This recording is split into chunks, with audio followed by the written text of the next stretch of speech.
Hi ಎಲ್ಲರಿಗೂ ನಮಸ್ಕಾರ. ನಾನು ನಿಮ್ಮ ಲಕ್ಷ್ಮೀಗೌಡ. ಯಾರೆಲ್ಲ ಇನ್ನು ನನ್ನ ಕಾಮನಬಿಲ್ಲು ಕಥಾಗುಚ್ಛ ಯೂಟ್ಯೂಬ್ ಚಾನಲ್ ಸಬ್ಸ್ಕ್ರೈಬ್ ಮಾಡದೆ ನನ್ನ ಕತೆಗಳನ್ನು ಕೇಳ್ತಿದ್ದೀರಾ, ಸಬ್ಸ್ಕ್ರೈಬ್ ಮಾಡಿ ಕತೆ ಕೇಳಿ.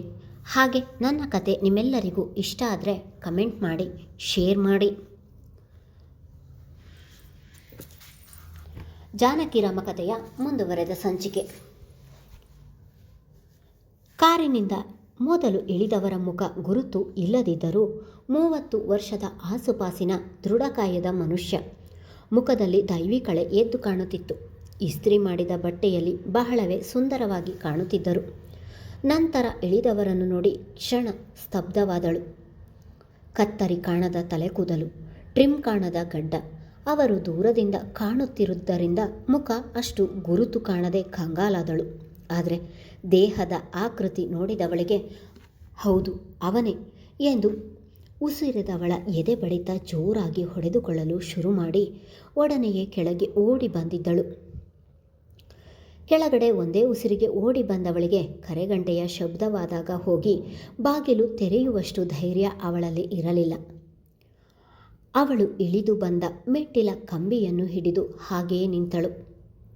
ಕರೆಗಂಟೆಯ ಸದ್ದಾದರೂ ಸುಮ್ಮನೆ ನಿಂತಿರುವ ಜಾನಕಿಯನ್ನು ನೋಡಿದ ಫಾತಿಮಾ ಅವರು, ಜಾನಕಿ, ಅವಾಗಿಂದನೂ ಯಾರೋ ಬೆಲ್ ಮಾಡ್ತಿದ್ದಾರೆ, ಯಾಕೆ ಹಾಗೆ ನಿಂತಿದ್ದೀಯಾ ಎಂದು ಹೇಳಿದರೆ, ಅತ್ತೆ ಅದು ಎಂದು ಮುಂದೆ ಹೇಳಲು ತಡವರಿಸಿದಳು. ಫಾತಿಮಾ ಅವರು ಅವಳ ಮಾತಿನ ಕಡೆ ಲಕ್ಷ್ಯ ಕೊಡದೆ ಒಂದೇ ಸಮ ಬಡಿದುಕೊಳ್ಳುತ್ತಿದ್ದ ಕರೆಗಂಟೆಯ ಸದ್ದಿಗೆ ಬಾಗಿಲು ತೆಗೆಯಲು ಹೋದರು.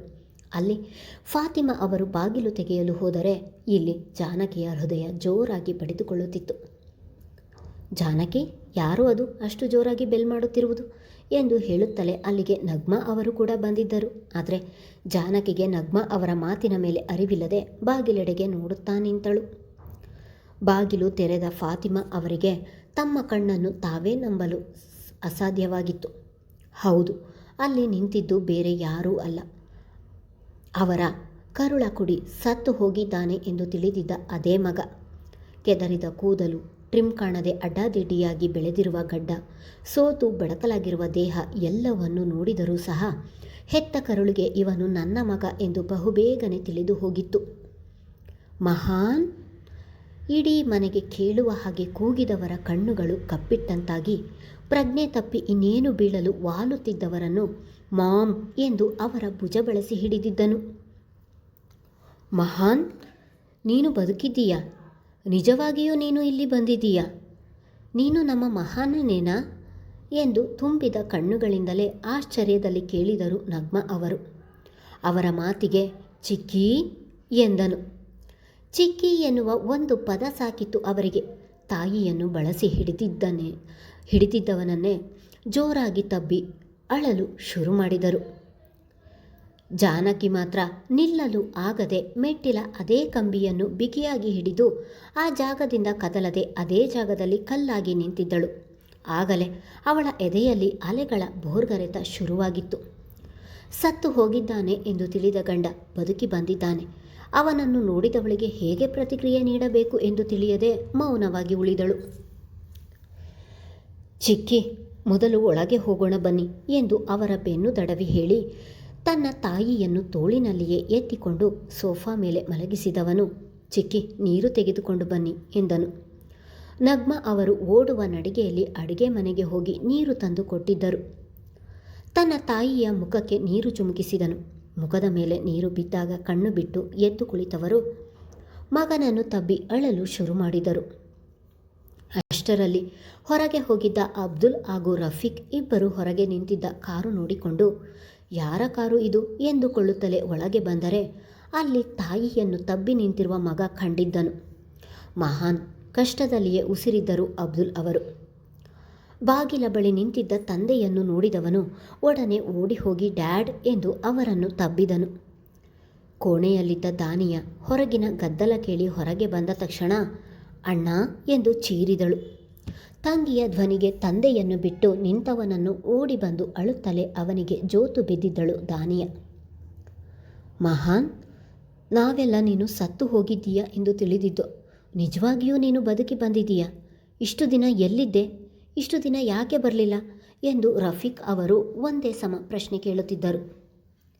ಚಿಕ್ಕು, ಕುಳಿತು ಮಾತನಾಡೋಣ, ಸಮಾಧಾನ ಮಾಡಿಕೊಳ್ಳಿ, ಎಲ್ಲವನ್ನು ಹೇಳುತ್ತೇನೆ ಎಂದವನ ಕಣ್ಣುಗಳು ಇನ್ನೂ ಆಘಾತದಲ್ಲಿಯೇ ನಿಂತಿದ್ದ ಮಡದಿಯೆಡೆಗೆ ಹರಿದಿದ್ದವು. ಮೊದಲೇ ಸಣ್ಣಗಿದ್ದವಳು ಈಗ ಪೂರ್ತಿಯಾಗಿ ಸಣ್ಣಗಾಗಿದ್ದಾಳೆ. ತುಂಬಿದಂತಿದ್ದ ಕೆನ್ನೆಗಳು ಒಳಗೆ ಹೋಗಿವೆ, ಕಣ್ಣುಗಳು ಒಳ ಹೋಗಿ ಕಣ್ಣುಗಳ ಸುತ್ತ ಕಪ್ಪು ಎದ್ದು ಕಾಣುತ್ತಿದೆ. ಅದೆಷ್ಟು ಸೊರಗಿದ್ದಾಳೆ ನನ್ನವಳು. ಅಂದು ಅದೆಷ್ಟು ನಾಚಿಕೆಯಿಂದ ಮೆಸೇಜ್ ಮಾಡಿದಳು. ಇಂದು ಅದೇ ಮುಖದಲ್ಲಿ ನಾಚಿಕೆಯ ಬದಲು ಭಯ, ಗೊಂದಲ ಎದ್ದು ಕಾಣುತ್ತಿದೆ ಎಂದುಕೊಂಡವನು ಅವಳ ಬಳಿಗೆ ಬರುತ್ತಿದ್ದರೆ ಇವಳ ಎದೆಯ ಬಡಿತ ಜೋರಾಗಿ ಕಂಬಿಯ ಹಿಡಿತವನ್ನು ಇನ್ನೂ ಬಿಗಿ ಮಾಡಿ ನಿಂತಳು. ಅವಳ ಮುಖದ ಮೇಲೆ ಆಗಲೇ ಬೆವರ ಹನಿಗಳು ಜಮೆಯಾಗುತ್ತಿದ್ದವು. ಜಾನಕಿ, ಯಾಕೆ ಹಾಗೆ ನೋಡುತ್ತಿದ್ದೀಯಾ? ನಾನು ನಿಜವಾಗಿಯೂ ಬದುಕಿ ಬಂದಿದ್ದೀನಿ, ನನಗೆ ಏನೂ ಆಗಿಲ್ಲ ಎನ್ನುತ್ತಿದ್ದ ಹಾಗೆ ಇಷ್ಟರ ತನಕ ತಡೆ ಹಿಡಿದಿದ್ದ ಅವಳ ನೋವನ್ನು ಒಡನೆ ಅವನನ್ನು ತಬ್ಬಿ ಒಂದೇ ಸಮ ಹೊರಹಾಕಿದಳು. ರೆಹಮಾನ್ ಕೂಡ ಅವಳಿಗೆ ಉಸಿರಾಡಲು ಆಗದಂತೆ ಬಿಗಿಯಾಗಿ ಹಿಡಿದವನ ಕಣ್ಣುಗಳು ಕೊಳಗಳಾದವು. ಇಷ್ಟು ದಿನ ಜಾನಕಿ ಪಟ್ಟ ನೋವನ್ನು ಇಡೀ ಮನೆಯವರು ನೋಡಿದ್ದರು. ಈಗ ಅವಳು ರೆಹಮಾನನನ್ನು ತಬ್ಬಿ ಅಳುತ್ತಿದ್ದರೆ ಎಲ್ಲ ಕಣ್ಣಲ್ಲಿಯೂ ಸಂತೋಷದ ಕಣ್ಣೀರು ಇಳಿಯುತ್ತಿದ್ದವು. ನಿನ್ನನ್ನು ಬಿಟ್ಟು ಬದುಕುವ ಶಕ್ತಿ ನನಗಿಲ್ಲ ಮಹಾನ್, ನನ್ನೊಬ್ಬಳನ್ನೇ ಬಿಟ್ಟು ಎಲ್ಲೂ ಹೋಗಬೇಡ ಎಂದು ಅವನನ್ನು ಬಿಗಿಯಾಗಿ ತಬ್ಬಿ ಅಳುತ್ತಲೇ ಹೇಳಿದಳು.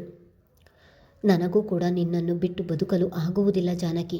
ಈಗ ಬಂದಿದ್ದೀನಲ್ಲ, ಇನ್ನೆಲ್ಲಿಗೂ ನಿನ್ನನ್ನು ಒಬ್ಬಳನ್ನೇ ಬಿಟ್ಟು ಹೋಗುವುದಿಲ್ಲ ಎಂದನು.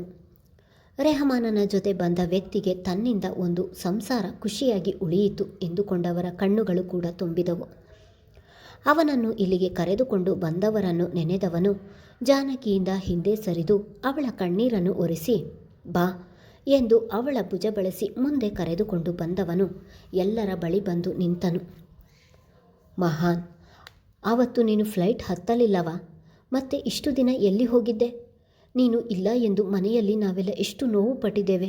ನೀನು ಮೊದಲೇ ಯಾಕೆ ಬರಲಿಲ್ಲ ಎಂದರು ರಫೀಕ್. ಎಲ್ಲವನ್ನು ಹೇಳುತ್ತೇನೆ ಚಿಕ್ಕು. ಇವರು ಮಿಸ್ಟರ್ ರಿಚರ್ಡ್.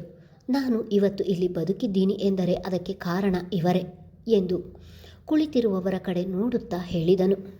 ಆದರೆ ಅವನ ಮಾತು ಅಲ್ಲಿ ಯಾರಿಗೂ ಅರ್ಥವಾಗಲಿಲ್ಲ. ಮತ್ತೆ ಮಾತು ಮುಂದುವರಿಸಿ, ನಾನು ಕೂಡ ಅಪಘಾತವಾದ ಅದೇ ಫ್ಲೈಟ್ನಲ್ಲಿ ಇದ್ದೆ. ತಾಂತ್ರಿಕ ದೋಷದಿಂದ ವಿಮಾನ ಹಾತಾಡಲು ಶುರುವಾಯಿತು. ಕೆಲವರಿಗೆ ಭಯದಲ್ಲಿಯೇ ಆಗಲೇ ಅಲ್ಲಿ ಹಾರ್ಟ್ ಅಟ್ಯಾಕ್ ಕೂಡ ಆಯಿತು. ನಾವ್ಯಾರೂ ಬದುಕುವುದಿಲ್ಲ ಎಂದು ನಮಗೆ ಆಗಲೇ ತಿಳಿದು ಹೋಗಿತ್ತು. ನೋಡುತ್ತಿದ್ದಂತೆ ಫ್ಲೈಟ್ ಒಂದು ಬದಿ ಬೆಂಕಿ ಕಾಣಿಸಿಕೊಂಡಿತು. ಅಷ್ಟೇ, ಆಮೇಲೆ ಏನಾಯಿತು ಎಂದು ಒಂದೂ ಗೊತ್ತಿಲ್ಲ. ನನಗೆ ಎಚ್ಚರವಾದಾಗ ಇವರ ಜೊತೆ ಇದ್ದೆ. ಆ ಫ್ಲೈಟ್ನಲ್ಲಿ ಇದ್ದ ಯಾರೂ ಜೀವಂತ ಉಳಿಯಲಿಲ್ಲ ಎಂದು ಇವರಿಂದ ವಿಷಯ ತಿಳಿಯಿತು ಎಂದು ಎಲ್ಲವನ್ನು ಹೇಳಿದನು. ಮಹಾನ್ ನಡೆದ ಘಟನೆಯನ್ನು ಹೇಳುತ್ತಿದ್ದರೆ ಜಾನಕಿ ಭಯದಲ್ಲಿಯೇ ಮಹಾನನ ಕೈಗೆ ಕೈ ಬೆಸೆದು ಬಿಗಿಯಾಗಿ ಹಿಡಿದು ನಿಂತಿದ್ದಳು. ಅವಳ ಹಿಡಿತದಲ್ಲಿಯೇ ಜಾನಕಿ ಎಷ್ಟು ಹೆದರಿದ್ದಾಳೆ ಎಂದು ತಿಳಿದು ಹೋಗಿತ್ತು ಅವನಿಗೆ. ನನ್ನ ಹೆಸರು ರಿಚರ್ಡ್. ನನ್ನದು ಮೂಲತಃ ದೆಹಲಿ. ಅಲ್ಲಿ ಒಂದು ಪ್ರತಿಷ್ಠಿತ ಆಸ್ಪತ್ರೆಯಲ್ಲಿ ಸರ್ಜನ್ ಆಗಿ ಕೆಲಸ ಮಾಡುತ್ತಿದ್ದೇನೆ. ವರ್ಷಕ್ಕೆ ಒಮ್ಮೆ ವರ್ಲ್ಡ್ ಟೂರ್ ಹೋಗುವುದು, ಅಲ್ಲಿ ಫೋಟೋಶೂಟ್ ಮಾಡುವುದು ನನ್ನ ಅಭ್ಯಾಸ. ಪ್ರತಿ ವರ್ಷವೂ ಬಹಳ ಅಪಾಯಕಾರಿ ಸ್ಥಳಗಳಿಗೆ ಹೋಗುತ್ತೇನೆ.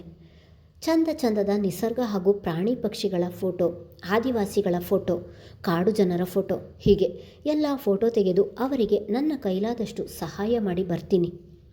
ನನಗೆ ಎಷ್ಟೇ ಕೆಲಸದ ಒತ್ತಡ ಇದ್ದರೂ ಈ ರೀತಿ ಒಂದು ಪ್ರವಾಸ ಹೋಗದೆ ಹೋದರೆ ನನ್ನಲ್ಲಿಯೇ ಏನೋ ಒಂದು ಕಳೆದುಕೊಂಡ ಭಾವ ನನ್ನನ್ನು ಕಾಡುತ್ತದೆ. ಪ್ರತಿ ಬಾರಿಯೂ ಹಾಗೆ ಮಾಡುತ್ತೇನೆ.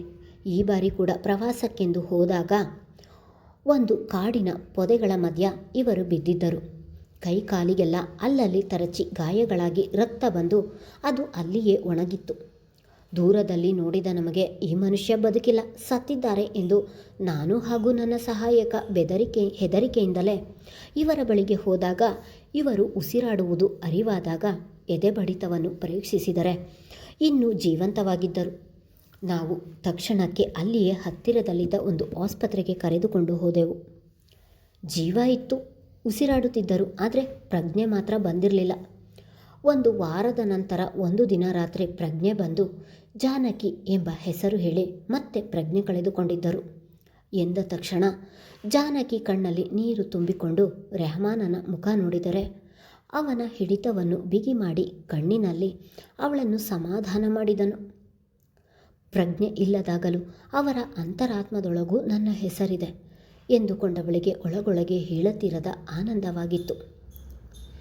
ನಿನ್ನೆ ಪ್ರಜ್ಞೆ ಬಂದು ನನಗೆ ಎಲ್ಲ ವಿಷಯವನ್ನು ಹೇಳಿದರು. ಅವರು ಹೇಳಿದ ವಿಷಯ ಕೇಳಿ ಸ್ವತಃ ನಾನೇ ಆಶ್ಚರ್ಯವಾದೆ. ಅನ್ನ ನೀರು ಇಲ್ಲದೆ ಅಷ್ಟು ದಿನ ಅದು ಹೇಗೆ ಇವರು ಬದುಕಿದ್ದರು ಎಂದು ಈಗಲೂ ನನಗೆ ಕಾಡುತ್ತದೆ.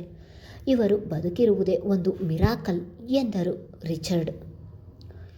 ಹಿಡಿದಿದ್ದ ರೆಹಮಾನ್ ಕೈ ಬಿಟ್ಟವಳು ಒಡನೆಯೇ ಕುಳಿತಿದ್ದ ರಿಚರ್ಡ್ ಅವರ ಕಾಲು ಹಿಡಿದು ಬಿಟ್ಟಳು ಜಾನಕಿ. ಅಯ್ಯೋ ಸಿಸ್ಟರ್, ಏನು ಮಾಡ್ತಿದ್ದೀರಾ, ಬಿಡಿ ಕಾಲು ಎಂದು ಕುಳಿತಲ್ಲಿಂದ ಎದ್ದು ನಿಂತರು ರಿಚರ್ಡ್. ಕೆಲವರಿಗೆ ದೇವರು ಯಾವ ರೂಪದಲ್ಲಿ ಬಂದು ಸಹಾಯ ಮಾಡುತ್ತಾರೆ ಎಂದು ಗೊತ್ತಿಲ್ಲ. ಆದರೆ ನಮಗೆ ನಿಮ್ಮ ರೂಪದಲ್ಲಿ ಬಂದು ಸಹಾಯ ಮಾಡಿದ್ದಾರೆ. ಇವತ್ತು ನೀವು ಇಲ್ಲದಿದ್ದರೆ ನನ್ನ ಗಂಡ ಬದುಕುತ್ತಿರಲಿಲ್ಲ. ನಿಮ್ಮ ಈ ಸಹಾಯವನ್ನು ನಾನು ಸಾಯುವವರೆಗೂ ಮರೆಯುವುದಿಲ್ಲ ಎಂದಳು. ಮನುಷ್ಯನನ್ನು ಎಂದಿಗೂ ದೇವರಿಗೆ ಹೋಲಿಕೆ ಮಾಡಬೇಡಿ. ನನ್ನಿಂದ ಇವತ್ತು ಒಂದು ಕುಟುಂಬ ಖುಷಿಯಾಗಿದೆ, ಅಷ್ಟೇ ಸಾಕು ನನಗೆ. ನಿಮ್ಮ ಈ ಕುಟುಂಬ ನೋಡಿದರೆ ನನಗೆ ಹೊಟ್ಟೆ ಉರಿಯುತ್ತದೆ. ಇಂತಹ ಕುಟುಂಬ ನನಗೆ ಇಲ್ಲವಲ್ಲ ಎನ್ನುವ ಬೇಸರ ಎಂದರೆ. ಹಾಗೆ ಯಾಕೆ ಹೇಳ್ತೀರಾ ರಿಚರ್ಡ್? ನನ್ನ ಮಗನನ್ನು ಉಳಿಸಿ ನಮ್ಮ ಮುಖದಲ್ಲಿ ನಗು ಉಳಿಸಿದ ನೀವು ಕೂಡ ನಮ್ಮ ಕುಟುಂಬದವರೇ ಎಂದರು ಅಬ್ದುಲ್ ಅವರು. ಆದರೆ ರಿಚರ್ಡ್ ಅವರ ಕಣ್ಣು ಅಲ್ಲಿ ನಿಂತಿದ್ದ ದಾನಿಯಾಳ ಮೇಲೆ ಪದೇ ಪದೇ ಹೋಗುತ್ತಿದ್ದವು.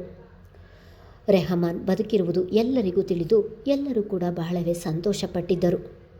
ರಿಚರ್ಡ್ ಹೊರಡುತ್ತೇನೆ ಎಂದರೂ ಬಿಡದೆ ಅಂದು ಎಲ್ಲರೂ ಒತ್ತಾಯ ಮಾಡಿ ಅವರನ್ನು ಮನೆಯಲ್ಲಿಯೇ ಉಳಿಸಿಕೊಂಡಿದ್ದರು. ಮುಂದುವರಿಯುವುದು. ಕಥೆಯ ಬಗ್ಗೆ ನಿಮ್ಮ ಅಭಿಪ್ರಾಯ ತಿಳಿಸುವುದು ಮರೆಯಬೇಡಿ. ನಿಮ್ಮೆಲ್ಲರ ಆಸೆಯಂತೆ ರೆಹಮಾನ್ ಬದುಕಿ ಬಂದಿದ್ದಾನೆ. ಧನ್ಯವಾದಗಳು.